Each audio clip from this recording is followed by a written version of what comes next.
Danielle here.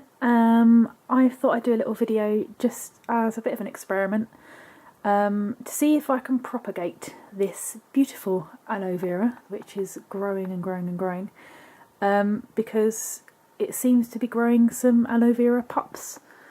If you can see down here somewhere, hidden under the leaf, we've got some aloe vera pups.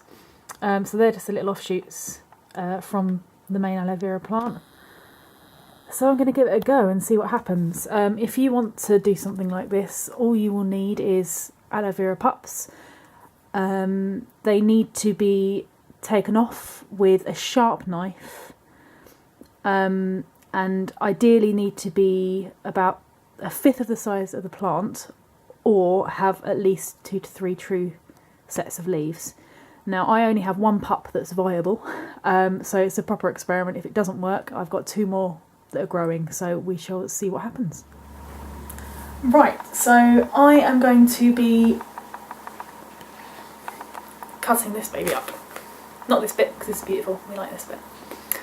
But these little bits in here, which I showed you on the earlier footage.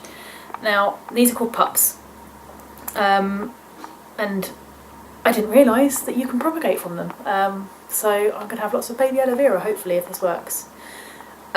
So what we are going to do is we're going to take the biggest one here, because it's got at least 2, if not 3 sets of true leaves.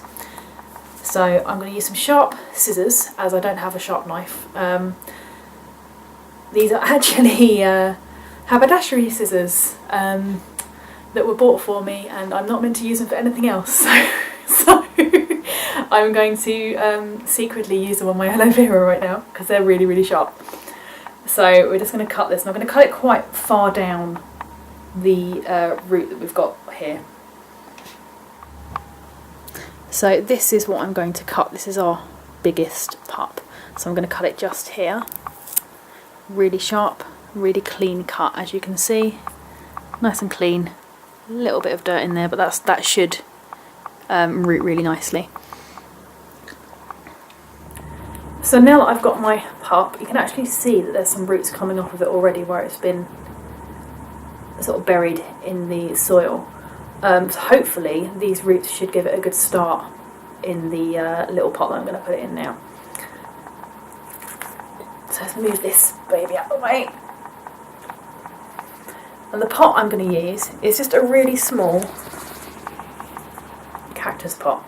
Now these actually had some small cacti in from a shop, which I've repotted since. Thought I'd save them, sort of being, oh, there's a cat outside that's calling up my other cats. Hi Peter. Hi. No, he's gone quiet now. He's got a crush on one of my girl cats. So anyway, this had some a cactus in. I've kept it because I'm trying to be zero waste this year, if not forever. So I'm going to fill this with just some basic cactus compost. I'm using Westland's compost purely because this is all I've got. I'm trying to use it up, again being zero waste. There are vegan composts available, and I'm yet to find a specific one for cacti, but there are compost brands available that are purely vegan. So once I've used all of these up, I will be going for vegan compost too. So let's fill this up. I'm probably going to make a really big mess now. Come on. Yeah, that's not working. I think I need to get Robbie.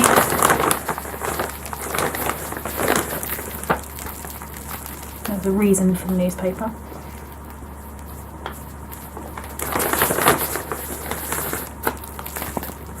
Now, apparently, this is all I need to do. Stick this in and not water it for at least 2 weeks. So we will see. I might trim the root ever so slightly, just so it can fit. And then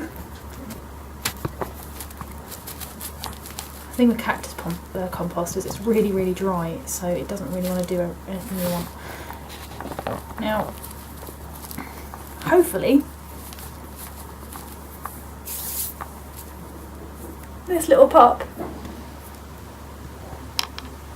will turn into a really big pup. Fingers crossed. So I will keep you updated as to whether it works. If it doesn't, I probably won't tell you because I'll be embarrassed. So just keep your eyes peeled for some little cacti, little aloe vera plants, and how they progress. So thank you for watching, and I hope this video is useful. Thank you. Bye.